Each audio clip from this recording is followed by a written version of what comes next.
청년은 일반 중학교에서 영어를 가르치시는 선생님입니다. 구룡중학교 김헌용 청년 무대로 모시겠습니다. 네, 잘 나옵니다. 예, 마지막 순서네요. 아유, 네, 축하드립니다.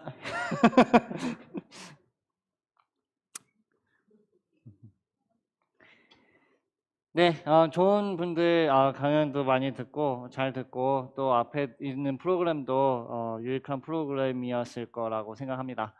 안녕하십니까? 저는 김헌용입니다. 네. 네, 저는 강의 제목을 무엇으로 영어 교사가 되는가라고 한번 잡아봤습니다. 네. 너무 끌지 않고 진행하도록 하겠습니다. 먼저 저의 성장 사진을 조금 보여드리겠습니다. 제가 청년이 아닐 수도 있을 것 같아요, 진짜로. 88년도에 3살 때의 어린 모습, 그리고 93년도 이제 원래 초등학교 들어가야 할 나이인데 눈이 안 보이게 됐고, 94년도에 독일에 가서 치료를 받았습니다. 잔존 시력이 조금 있었는데요. 그럼에도 불구하고 맹학교를 들어갔고요. 2002년도 저는 이제 월드컵 세대거든요. 2002년도 월드컵 때 축구를 좋아했는데 한국 팀보다 잉글랜드 팀을 더 좋아했던 게 제가 영어 교사가 될 운명이었던 것 같습니다. 네, 그리고 2004년도에 이렇게 저시력으로 이렇게 공부를 하는 모습, 그리고 2006년도에 맹학교를 졸업했습니다. 2009년도에는 임용시험을 준비했고요. 드디어 2010년도에 교사가 되었습니다. 경향신문의 인간승리라는 아주 흔한 문구. 지금은 저런 문구는 안 쓰는 것 같아요. 근데 그때만 해도 경향신문에서도 인간승리라는 문구를 붙였었고요. 이렇게 쭉 보시면 아시겠지만 저는 굉장히 평탄하게 앞에 이제 말씀 주신 여러 분들과 달리 앞에 발표자 성함이 뭐였죠? 우 선생님? 예. 우 선생님의 조언을 제가 나이가 더 많은 거 아닌가요? 비슷한가요? 맞나요, 제가? 제가 많죠? 근데 제가 오히려 그분의 조언을 제가 잘 들은 것 같아요. 장애 전형으로 해가지고 한 번에 잘 붙었습니다, 저는. 네. 그래서 2010년도에 한방에 교사가 됐고 24살이었습니다.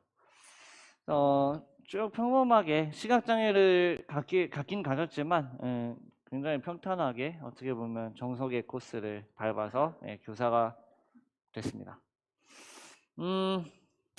하지만 뭐 같은 교사는 아니었겠죠. 같지 않은 신규 생활을 보냈는데요. 신규는 다 힘들다고 하지만 뭐 저에게는 역시 예상할 수 있는 그런 별난 고민들도 있었습니다. 당시에 장애를 가진 교사가 많지 않아서 몇몇 선생님들과 이렇게 어울리면서 교사 생활을 했는데 목표는 그래도 같았습니다. 남들에게 욕먹지 않는 그런 평범한 교사가 되자, 좋은 교사가 되자, 뭐 이런 목표를 가지고 교직 생활을 시작을 했습니다. 그런데 한 학기도 지나지 않아서 위기가 찾아오더군요. 저에게는 영어 교사의 자질 부족이라는 어떤 생각이 들었습니다. 다른 사람들은 제가 장애 때문에 힘들어한다고 생각하겠지만 저 스스로는 알고 있었습니다. 제가 영어 교사의 자질이 많이 부족하다는 것을요. 학생들에게 제가 장애가 있으니 좀 이해해달라고 말할 수도 없는 노릇이고 장애가 뭔지도 잘 모르는 학생들 앞에서 뭔가 장애인의 권리를 말하는 것도 우스운 일이어서 참 소가리를 했는데요. 어떤 카리스마도 좀 부족하고 무엇보다 영어 교사인데 어떻게 영어를 가르쳐야 될지 아무 아이디어가 없었습니다. 네, 그래서 특단의 대책을 쓸 수밖에 없었습니다. 바로 교사 연수에 참여하는 것이었는데요. 이게 왜 특단의 조치냐면 첫 방학, 여름방학을 통째로 연수원에 갖다 바쳤습니다. 영월에 있는 아름다운 연수원에서 연수를 한 달 동안 꼬박 받았습니다. 그 연수에서 근데 좋은 경험을 한 것 같습니다. 저처럼 수업에 대해 고민하는 많은 영어 선생님들을 만났고요. 특히나 그 중에서 영어 수업에 굉장히 열의가 있는 50대 선배 선생님을 만났던 것이 저에게 큰 전환점이었던 것 같습니다. 그분은 평생 꿈이 외교관이었다고 합니다.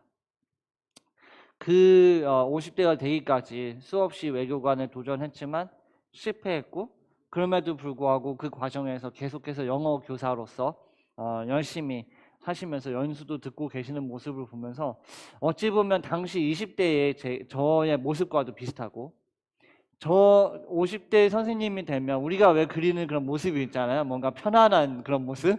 그 모습이 아니었어요. 계속 뭔가를 탐구하고 도전하는 모습이 저에게 좀 감명 깊었던 것 같습니다. 드디어 보람 있는 교직 생활이 시작되었습니다. 연수가 좀 효과가 있었는지 학교 생활이 많이 나아졌고요.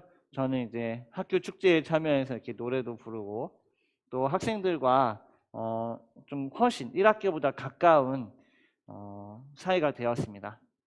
2년 차에는 학생들의 평가에서 서술형 평가, 그 교원 능력 평가가 있는데요. 거기서 장애라는 말이 아예 사라졌습니다. 저에 대해서 뭐 다 여러 가지 좋은 얘기들을 썼는데 뭐 장애임에도 불구하고 이런 표현이 하나도 없더라고요. 그래서 깜짝 놀랐고, 3년 차에는 학생들이랑 같이 밴드도 구성을 해서 사제 밴드로 이렇게 공연을 하기도 했습니다. 2012년도에는 겹경사가 있었는데요. 바로 제 통번역 대학원에 합격을 했습니다. 제가 교사 될 때 경향신문에서 이렇게 그 보도가 났던 것처럼 통번역 대학원 합격할 때도 보도가 나긴 났더라고요. 근데 이제 왜 외국어를 하는 사람이라면 누구나 번역이나 통역을 해보고 싶은 마음이 있습니다. 예. 그래서 저도 그 꿈을 늘 가지고 있었고, 네, 통번역 대학원에 들어갔고 매우 기뻤고 행복했습니다. 그래서 첫 학기는 참 꿈처럼 지나갔는데요. 사실 또 교사로서의 매너리즘이 딱 올 때쯤 또 새로운 공부를 한다는 것도 참 좋았고, 네, 여러 가지 좋았는데 이제 2학기부터 현타가 오기 시작했습니다. 나름 영어를 잘 한다고 생각했고 또 영어 교사로 생활을 하고 있었는데 영어의 벽이 너무 높기만 한 겁니다. 사실 제가 대학교 때 토익 975점을 받았거든요. 탭스 918점을 받았는데 대학원에 가보니까 아무것도 아니더라고요. 아무 의미가 없었습니다. 그래서 혹시나 영어 번역을 잘하면 교사를 때려치고 번역사로 전업을 할 수 있을 거라는 생각도 있었는데 택도 없다는 걸 금방 깨달았습니다. 그 당시에 유일한 삶의 빗줄기가 바로 2014년도에 참여했던 장애청년 드림팀이었습니다. 네, 이때 영국에 다녀왔고 제가 축구를 되게 좋아하는 어린 아이였었는데 영국이 축구의 종주국일 뿐만 아니라 장애학의 발상지이기도 하더라고요. 네, 그래서 영국 장애 정책의 역사라는 주제로 제가 대학원에서 논문도 했고, 네, 번역 논문을 했고요. 예, 그리고 장애청년 드림팀으로 영국에 다녀왔습니다. 유명한 총장님이랑 같이 다녀왔는데요. 참 지금 생각해도 조금 이제 그 버겁기는 했어도 기억에 많이 남는 그런 네, 연수였습니다. 근데 그럼에도 불구하고 2013, 2014년도를 거치면서 정말 해도 영어가 안 늘더라고요. 대학원까지 다녔는데 번역 전공을 했는데도 안 늘고 2015년도에 제가 석사를 받기는 했습니다. 석사를 졸업하고 2015년도 3월에 다시 학교로 돌아왔는데 이 시기는 저에게 가장 암울한 시기였던 것 같습니다. 오히려 2010년 신규 때는 그냥 백지장에서 그려나가는 느낌이었다면 2015년도에는 모든 게 싫더라고요. 아무 의욕이 들지 않았습니다. 번역사로도 실패한 것 같고 학교에 돌아갔을 때 학생들도 꼴 보기가 싫더라고요. 학생들도 제가 싫었겠죠. 네, 수행평가도 막 조작하려고 하고 정말 어떤 수업 말도 안 듣는 학생들도 너무 많았고 저의 심리 상태가 그대로 수업에 반영이 된 결과가 아닐까 싶습니다. 그런 근데 참 인생의 아이러니가 있죠. 어떤 인생에서 바닥을 친다고 느낄 때 그 모든 힘든 상황에서 인생의 반쪽을 만난다는 건데요. 이 시기에 제 인생에 이제 반려자가 될 사람을 만난 것 같습니다. 만난 것 같다고 하는 건 아직 결혼을 안 했기 때문인데요. 아마 결혼할 것 같은데, 네, 그래도 행복한 모습을 행복한 삶이었을 거라고 생각을 합니다. 그런데 겉으로는 행복해 보이지만 속으로는 여전히 많이 힘들더군요. 교사 생활도 힘들고 뭐 장애인인 것도 힘든데 연애를 하니까 아주 죽겠더군요. 학생들한테 장애인 핑계를 댈 수 없듯이 연인한테 장애 드립은 전혀 먹히지가 않았습니다. 장애인이어서 안 된다라는 말은 장애인의 권리라는 것은 사회에서나 외칠 수 있는 것이지 연인이라는 친밀한 관계에서는 핑계에 불과하더군요. 제가 그동안 얼마나 이기적이었고 조금만 어려워도 장애 뒤로 얼마나 쉽게 숨었는지 정말 그 장애인의 민낯을 보게 됐습니다. 정말 울기도 많이 울었고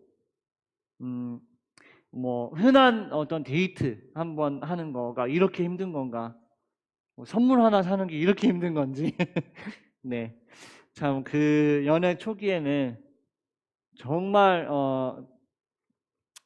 저의 어떤 그동안 살아온 사회적 자아가 무너지는 기분이었습니다. 그렇게 하면서 장애인으로서의 어떤 자아가 완전히 철저하게 붕괴가 됐습니다. 저는 장애인이기에 앞서 누군가의 남자친구고 또 누군가의 교사인데 그 역할을 수행하는 데 있어서 장애라는 것이 저에게 너무 큰 걸림돌이 되어 왔고 그걸 스스로 인정해 왔다는 것을 깨달았고요. 인정은 할 수 있지만 긍정은 하지 않잖아요. 장애라는 게 긍정의 대상은 아니잖아요. 우리가 수용하고 인정을 하지만. 근데 저도 모르게 장애를 저의 이제 방패로 쓰고 있더라고요. 그런 깨달음 속에서 차차 연인과의 관계도 깊어졌고 연인이 이제 통역사였거든요. 그래서 해외로 많이 이제 다녔었는데 그 중에 저에게 이제 큰 어떤 전환점이 또 되어줬던 것이 마다가스카르 여행이었습니다. 2017년도에 저는 방학을 이용해서 마다가스카르 3번을 다녀왔는데요. 당시 이제 저희 연인이 마다가스카르에서 일을 하고 있었거든요. 그래서 바오밥 사진이 나오나요? 네, 우리 바오밥 그 어린 왕자에서나 보는 바오밥이 정말 실제로 있더라고요. 가서 안아보기도 하고, 네, 네, 그 풍경 속에서 네, 뛰노는 아이들, 참 가난한 아이들인데요. 아이들과 같이 대화도 나눠보고, 네. 이 시기가 저의 인생의 큰 방향을 좀 결정지었던 것 같습니다. 그리고 그 와중에 또 시간이 흘러서 2019년도에는 함께하는 장애인 교원 노동조합이라는 것을 결성하게 됩니다. 어려서부터 사회 참여에는 좀 관심이 있었는데 제가 처음 임용될 때는 장애를 가지고 있는 교사가 많지 않았는데 그래도 2019년도에는 함께하는 선생님들이 꽤 계셨습니다. 그래서 함께하는 장애인 교원 노동조합을 발족하게 되었고 현재까지 교육부와 교섭을 진행하고 있습니다. 이렇게 개인적인 삶도 많이 행복해졌고 또 사회 참여도 많이 하게 되었는데 여전히 교사의 삶에 있어서는 학생들이 중요한 존재죠.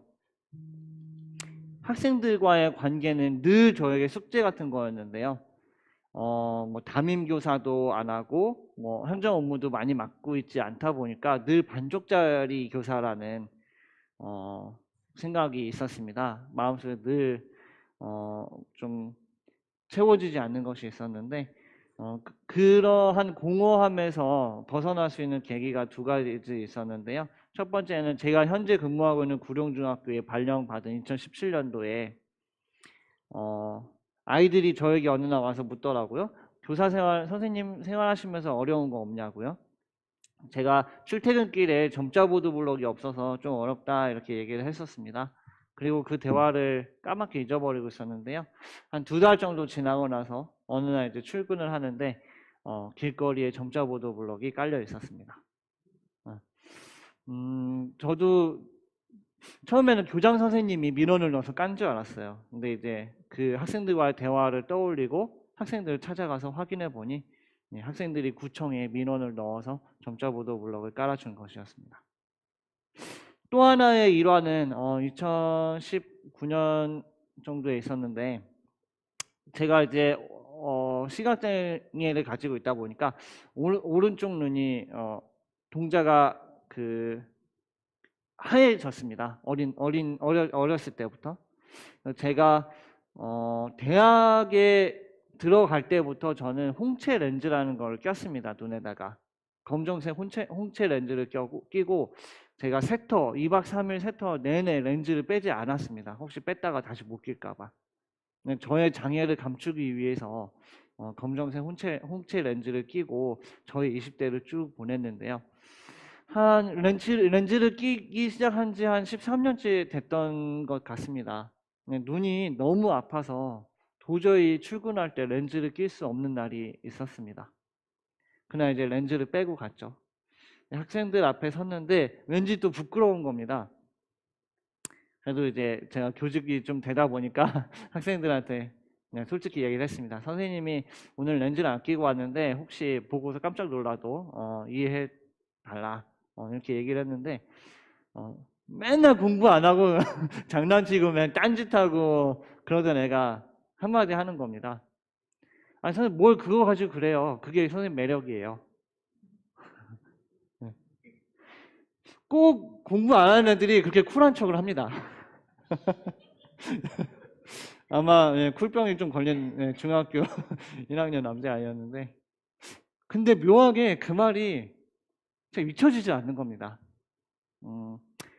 저희 부모님도 저한테 너무 아프면 렌즈 끼지 말라. 또 저의 연인도 저한테 너무 아프면 렌즈 끼지 말라고 그렇게 얘기를 해도 저는 학교에 이제 출근할 때 늘 렌즈를 끼고 다녔거든요. 근데 그 한마디가 뭔가 저의 마음을 움직인 것 같아요. 아픈데 뭐하러 그렇게 고생하면서 끼고 다녔는지 학생이 그렇게 얘기해 주니까 이제 갑자기 어떤 봉인이 해제된 느낌이 들더라고요. 예. 그래서 그날 이후로 저는 이제 렌즈를 끼지 않습니다. 이 두 가지 경험을 통해서 저와 학생들이 그래도 꽤 유의미한 관계를 맺고 있구나 그런 생각이 들었습니다. 그 전까지는 제가 늘 반쪽짜리 교사라는 생각에 이렇게 사로잡혀 있었는데 그래도 학생들과 교사와의 관계가 이렇게 서로 일방적으로 주고 학생들이 받는 관계가 아니라 학생들도 저에게 뭔가를 주고 있구나. 이걸 깨달으면서 교직이라는 게 참 보람 있구나라는 생각이 들었습니다. 자, 그래서 이제 마지막인데요. 무엇으로 영어 교사가 되는가? 2010년도에 임용됐던 저나 지금의 저나 학생들 가르치고 있는 건 똑같습니다. 뭐 중간에 대학원도 가봤고, 뭐 여자친구도 만나서 뭐 마다가스카르라는 데도 가보고, 노조도 만들어보고 여러 가지 했지만 학생들을 가르치고 있는 저의 모습은 사실 똑같습니다. 그럼에도 2010년도의 저와 지금의 저는 다르겠죠? 조금 더 나은 교사가 되어 있을 거라고 생각합니다. 얼마 전에 졸업생 한 명이 저를 찾아왔습니다. 제가 영자신문 동아리를 했었는데 그 영자신문 동아리에서 참 열심히 했던 학생인데 이 학생이 외고를 갔거든요. 네, 이 학생이 와서 저랑 한참 수다를 떨었습니다. 뭐 고등학교 생활 어떤지 또 제가 어떻게 지냈는지 서로 수다를 떨다가 그 학생이 그러더라고요. 지금 자기가 다니고 있는 외국어 고등학교에도 선생님 같은 분이 있었으면 좋겠다고. 그 생각을 참 딱 그 말을 들으면서 저도 문득 그런 생각이 들더라고요. 그러게 만약에 제가 외국어 고등학교 교사가 된다면 참 잘할 텐데. 예, 제가 외국어를 너무 좋아하거든요. 예, 번역도 전공하고 지금도 계속 공부를 하고 있으니까 그렇다고 뭐 꼭 외국어 고등학교 교사가 되겠다는 것은 아니고 그게 뭐 실현될 수 있을지 모르겠고 또 학부모들은 싫어할 수도 있겠죠. 예. 그런데 그 말이 또 저에게 힘을 주더라고요. 예. 영어 교사로 중학교 영어 교사로 임용이 돼서 쭉 살아오다 보니까 외국어 고등학교 교사가 되면 좋겠다는 제자의 얘기가 좀 남다르게 다가옵니다. 저는 이렇게 영어 교사 생활을 하고 있습니다. 예, 감사합니다.